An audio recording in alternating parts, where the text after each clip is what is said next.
Hi guys, ഇന്ന് ഞാനും കസിനും ഫാമിലിയൊക്കെ ആയിട്ട് മന്നലംകുന്ന് ബീച്ചിലേക്ക് വന്നു കേട്ടോ. അവിടെ വന്നു കഴിഞ്ഞപ്പോൾ അതിമനോഹരമായ കാഴ്ചകളായിരുന്നു. ഉദാഹരണത്തിന് സൺസെറ്റ് ടൈമിലാണ് ഏകദേശം നമ്മൾ പോയത്. അവിടെ കുട്ടികൾ പട്ടം പറത്തുന്നൊക്കെ ഉണ്ടായിരുന്നു. അങ്ങനെ സനുവിൻ്റെ 2-3-4 ഷോർട്സ് കാര്യങ്ങളൊക്കെ ഇതിൽ ഇൻക്ലൂഡ് ചെയ്തിട്ടുണ്ട്. ഇതൊക്കെ സനു എടുത്ത വീഡിയോസ് ആട്ടാ. ആൾ ഇതിനെ പറ്റിയിട്ടൊക്കെ അത്യാവശ്യം നല്ല ഡീറ്റെയിൽ ആയിട്ട് പഠിച്ചിട്ടാണ് കാര്യങ്ങളൊക്കെ ചെയ്യാറ്. അതുകൊണ്ട് തന്നെ അവൻ്റെ ചാനലിൽ നല്ല വ്യൂസും ഉണ്ടായിരുന്നു. പിന്നെ ബിലു കുറച്ച് ദിവസമായി പറയുന്നു ബീച്ചിൽ പോകണം എന്ന്.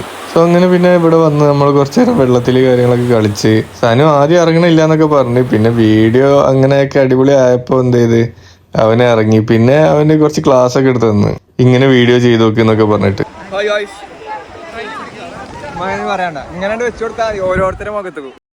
ഇത് നടന്നുകൊണ്ടിരിക്കുമ്പോൾ മോൻ എന്ത് ചെയ്ത് മമ്മനെ വിളിച്ചിട്ട് അവന് ബോറടിക്കുന്നുണ്ടായിരുന്നു. അവിടെ മണ്ണിൽ കളിക്കാൻ വേണ്ടി പോയി. ഈ മണ്ണിൽ കളിക്കുന്നൊക്കെ അവന് നല്ല ഇഷ്ടമാണ്.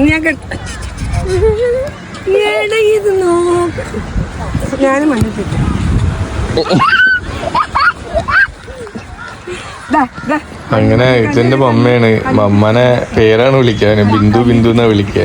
ചെറുപ്പത്തില് പപ്പനെ മമ്മ ബിന്ദു എന്ന് വിളിക്കുന്നത് കേട്ടിട്ട് അവന് പിന്നെ അത് ശീലാക്കിയത്. ആ ടൈമിൽ ചെറുതായപ്പോ വിളിക്കുന്നതൊക്കെ നല്ല രസം ഉണ്ടായിരുന്നു. പിന്നെ കണ്ട ഇവിടെ കുട്ടികളൊക്കെ കളിക്കുന്നത്. അങ്ങനെ കോപ്പിറൈറ്റ് കാരണം ഈ പോസ്റ്റ് ചെയ്യാൻ പറ്റിയില്ല. വീഡിയോ എന്റെ ചാനലുണ്ട്. അത് കഴിഞ്ഞ് ഞങ്ങള് അപ്പുറത്ത് തന്നെ കഫേ അഡിക്റ്റ് എന്ന് പറഞ്ഞിട്ടൊരു ഷോപ്പ് ഉണ്ടായിരുന്നു. ഏകദേശം ഗുരുവായൂർ എടുത്താ തോന്നുന്നു. അവിടുന്ന് ഇങ്ങനെ മെല്ലെ പോയി പിന്നെ അവിടെ എത്തിയതാ തോന്നുന്നു, ഓർമ്മയില്ല. പക്ഷേ ഇതിൽ നല്ല ആംബിയൻസ് കാര്യങ്ങളൊക്കെ ആയിരുന്നു കേട്ടോ ഇവിടെ ഈ ഷോപ്പിൽ. ഈവൻ പുറത്താണെന്നുണ്ടെങ്കിലും അതേപോലെ ഉള്ളിലാണെന്നുണ്ടെങ്കിലും അടിപൊളി സെറ്റപ്പ് ആയിരുന്നു. പിന്നെ എല്ലാം ക്ലീൻ ആൻഡ് നീറ്റ് ആയിരുന്നു. പിന്നെ ബിലുവിന് നെഗറ്റ്സ് വേണമെന്ന് പറഞ്ഞിട്ട് നെഗറ്റ്സ് ഓർഡർ ചെയ്തു. പിന്നെ സ്മൂത്തീസും കോൾഡ് കോഫിയൊക്കെ ആയിരുന്നു ബാക്കിയുള്ളവർ ഓർഡർ ചെയ്ത്. ഡ്രിങ്ക്സ് ഒക്കെ നല്ല ടേസ്റ്റ് ആയിരുന്നു. അന്നത്തെ ദിവസം മൊത്തത്തിൽ നല്ലൊരു വൈബായി എന്ന് പറഞ്ഞുകൊണ്ട് ബൈ ഫ്രം ബിൻ ഷാ.